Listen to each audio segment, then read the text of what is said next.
வணக்கம் நண்பர்களே, நாம் இன்னைக்கு இந்த வீடியோவில் என்ன ஒரு முக்கியமான தகவலை பற்றி தெரிஞ்சுக்க போகிறோம் அப்படின்னு சொல்லிட்டு பார்த்தீங்கன்னா, ஜீ தமிழில் ஒளிபரப்பாயிட்டு வர ரியாலிட்டி ஷோவான சரிகமபா சீசன் 5 லிட்டில் சாம்ஸ் அப்படிங்கிற ஷோ தான் இன்னைக்கு ரொம்பவும் வைரலாக போயிட்டுருக்கு. இப்போது எலெக்ஷன் 2026 போயிட்டு இருக்கிற இந்த பரபரப்பான சூழ்நிலையில் கூட ஒரு ரியாலிட்டி ஷோ ரொம்ப ஹிட் ஆகி டிஆர்பி ரேட்டிங்கில் ரொம்பவும் அதிகளவு இருக்குது அப்படின்னு சொல்லிட்டு பார்த்தீங்கன்னா, அது சரிகமபா சீசன் 5 தான். அதுக்கு முக்கியமான காரணம் அதில் இருக்க ஒரு ஸ்டார் பார்ட்டிசிபெண்ட்டான அபிஷேகா.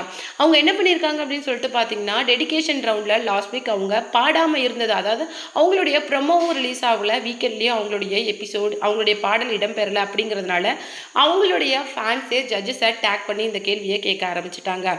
அந்த வகையில் அவங்க என்ன சொல்லியிருக்காங்க அப்படின்னு சொல்லிட்டு பார்த்தீங்கன்னா, மற்ற குழந்தைங்களுக்கும் ஈக்குவல் ப்ரையாரிட்டி கொடுக்கணும் அப்படிங்கிற ஒரு விஷயத்த சொல்லியிருக்கிறாங்க.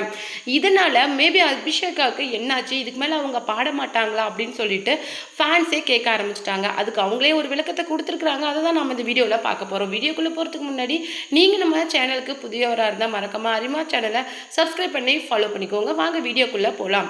அந்த வகையில் ஸ்ட்ரெயிட்டாக அபிஷேகாவே என்ன சொல்லியிருக்காங்க அப்படின்னு சொல்லிட்டு பார்த்தீங்கன்னா, அப்படியெல்லாம் ஒன்றும் கிடையாது. நான் கொஞ்ச நாள் ஊருக்கு வந்திருக்கிறேன். அப்பா அம்மா அண்ணா கூட கொஞ்சம் இருக்கலாம் அப்படின்னு சொல்லிட்டு வந்திருக்கிறேன். ஏன்னா ரொம்ப நாள் சென்னையில் இருந்த அப்புறமேலு எங்களுடைய சொந்த ஊருக்கு வந்திருக்கிறோம் அப்படின்னு சொல்லிட்டு சொல்லியிருக்காங்க. அது மட்டும் கிடையாது, ஜட்ஜஸ் எது பண்ணினாலும் அது கரெக்டாக தான் இருக்கும். அது மட்டும் இல்லாமல் அது எங்களுடைய நல்லதுக்காக தான் இருக்கும்.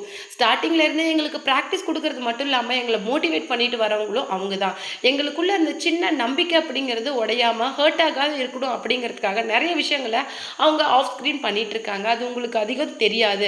அப்படிங்கிற பட்சத்தில் அவங்க எடுக்கிற முடிவோ சேனல் எடுக்கிற முடிவோ சரியாக தான் இருக்கும் அப்படிங்கிற மாதிரி ரொம்பவும் மெச்சூர்டாக பேசியிருக்காங்க.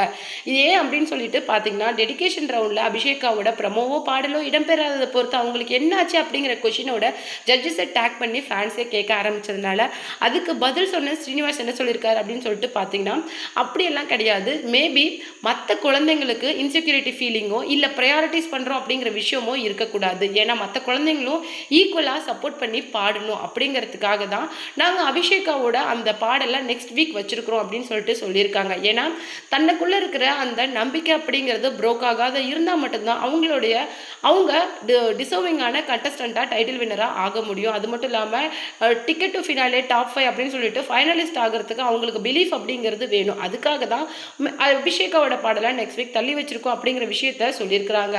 அதனால அபிஷேகாவுக்கு எதுவும் ஆகலாம், அவங்க நெக்ஸ்ட் வீக் பாடுவாங்க, ரொம்ப ஆரோக்கியமாக இருக்காங்க அப்படிங்கிற விஷயத்தையும் ஸ்ரீனிவாஸ் சொல்லியிருக்காரு.